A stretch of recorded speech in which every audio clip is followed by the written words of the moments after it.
Bilis, no? Parang target yata nila within 1 year or 12 months the construction.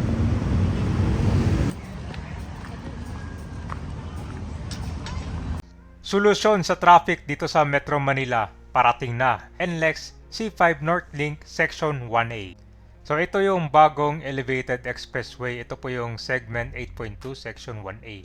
Ito yung 2 km elevated expressway simula dito sa NLEX Mindanao Toll Plaza to Quirino Highway dyan sa Quezon City.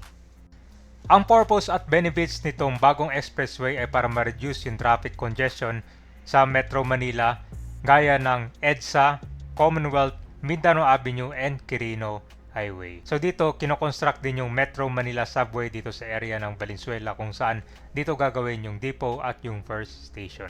Kasama rin dito sa mga na-demolish na mga bahay para sa karugtong nitong NLEX C5 North Link. Maraming mga bahay ang nawasak dito.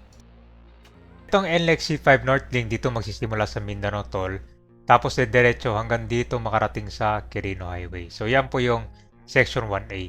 Pero ang kabuuan nito, tatawid dyan dito, papuntang Holy Spirit dyan.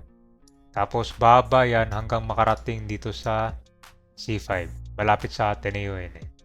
Itong kabuuang elevated expressway dito siya dadaan yan. So di ba? May iwasan mo yung EDSA tsaka itong Commonwealth, which is the major road dito sa Metro Manila. So i-update natin ngayon itong Section 1A dito. Dito na tayo sa Mindanao Avenue. Ang i-update natin ngayon itong bagong elevated expressway. Yan po yung NLEX C5 North Link. Nasimula dito sa Mindanao Toll hanggang sa may Quirino Highway. Yan po yung Section 1A. So dito, kakanan ka na papuntang NLEX. Ano? Grabe, laki na ng construction, no? Ano guys? Parang target yata nila within 1 year or 12 months the construction. You know, nakaposte na dito.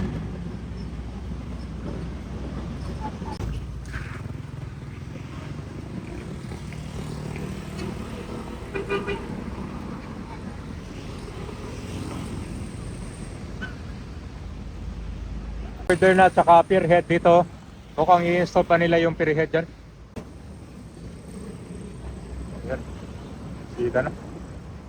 So pagka-exit nyo ng dyan, Mindanao Toll, dito yung kanya. Papasok. Kompleto, ang bilis, no? Ito na yung construction ng NLEX C5 North Link. Ito yung panibagong elevated expressway na built directly linked dito sa North Luzon Expressway at itong C5 Road sa Metro Manila. Pero ang total length pala nito abutin ng mahigit 11.3 km simula sa Mindanao Avenue hanggang sa C5 CP Garcia Avenues malapit sa Katipunan Avenue. So itong ongoing construction, ito po yung segment 8.2 section 1A. Bali 2 km elevated expressway to. Simula siya dito sa Mindanao Toll Plaza hanggang sa Quirino Highway in Quezon City.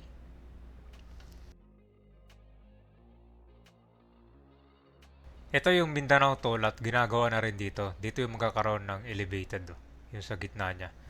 Kaya traffic ngayon yung papasok at saka exit ng Mindanao Toll ngayon dahil sa ginagawang construction. Ito na yan, oh. So, ang bilis ng construction, no? Ang purpose at benefit din nitong project na to para mabawasan yung traffic dito sa Metro Manila. Katulad na lang ng mga major roads ito ng Commonwealth, EDSA, Mindanao Avenue at Quirino Highway. So ito ay makapag-provide din ng 24/7 expressway route para sa mga motorista. So kasama din dito yung mga trucks between NLEX and C5 para mas mabilis yung travel papunta sa northern part ng Manila.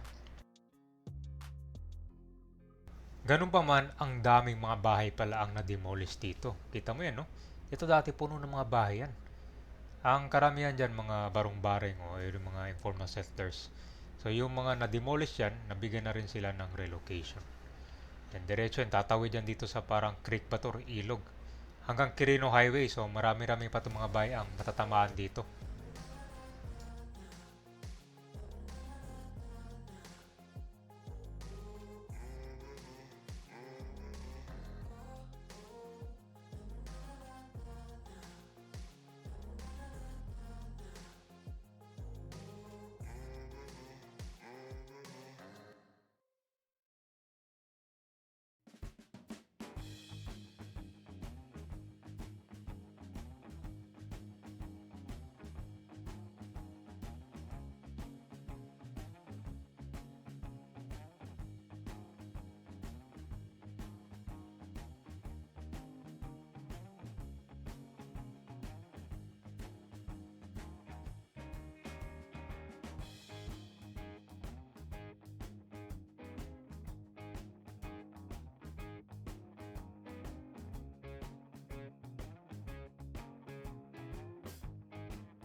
NLEX Corner Mindanao Avenue. So dito lulusot itong elevated expressway hanggang Quirino Highway. Sa kaliwa naman, yan po yung ginagawang construction ng Metro Manila Subway. So simula dito sa Valenzuela hanggang Pasay naman yan, malapit sa airport.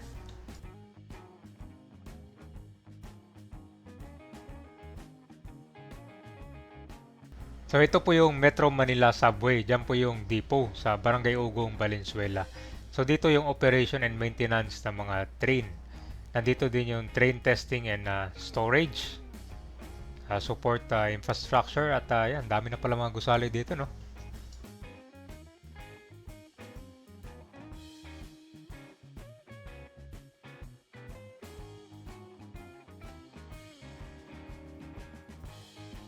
So magkatabi lang yan dito sa East Valenzuela Station at saka itong depot area. So ito yung mga first segment na active construction dito sa project's initial phase.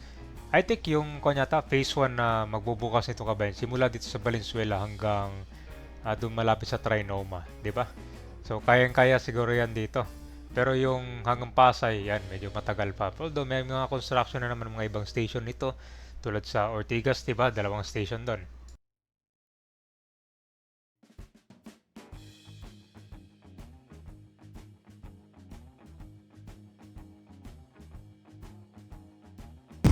Alright, so nandito na tayo.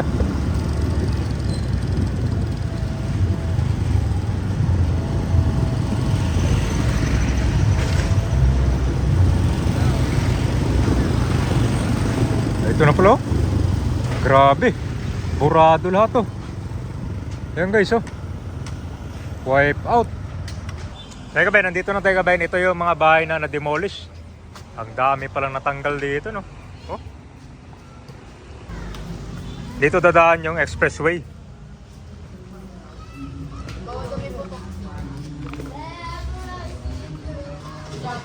Grabe yung natanggal mga bahay dito.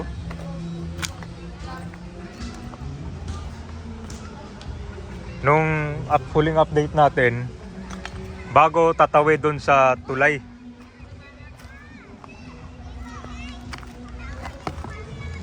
Kailangan dinamitan ng kwento siguro bulldozer. No? Grabe. So hindi lahat, yung dito lang sa gitna yung tatamaan.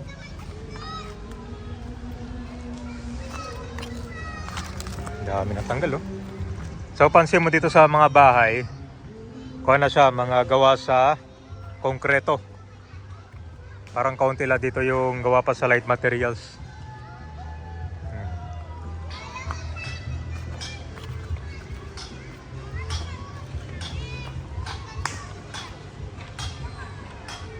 Wipe out, oh. Walang natira.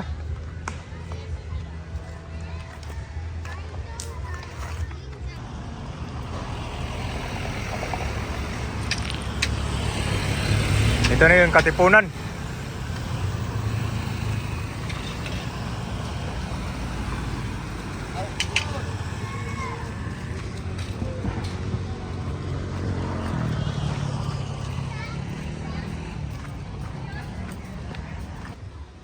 Sir, itong dinimolish bahay ngayon para sa kwento? NLEX C5 Harbor Link. 8.2 segments yung project. May baba, kadugtong niya, no? Galing doon sa may NLEX. So dito sir, ito hindi nakasama to. Ay, hindi kasama yan. Hindi nakasama, so hanggang dito lang. Ito lang yung Sir, yung mga bahay dito sir, ano to sir, parang rights lang o squatter area sir? water lang to. Ilang taon na rin mga nakatira yung mga tao dito? Ano na? Ako lang, 26 years na eh. 26 years na kayo dito. Hmm. Pero ito sir, matagal nyo na napabalitaan na magkakaroon ng project dito, mga anong taon pa? Hindi, itong ano lang. Kailan nyo nalaman? Mga 2020. 2020 meron na. So parang meron ng konyo sir, abiso Oh, meron. na gagawin dito. So ngayon sir, yung mga natamaan dito, saan sila nilipat? Doon sa Cavite. Yung pabahay naman. Oh. Malayo. Diba, sa Bulacan. Sa Rizal. San Miguel. San Miguel, ano yung San Ildefonso. Ganito kadami pala yung mga bahay na wipeout dito. Yung mga nakatira dito ay more than 20 years na. Tapos ang itsura nito dati parang bukid lang, palayan. Paisa-isa lang mga bahay hanggang sa dumami.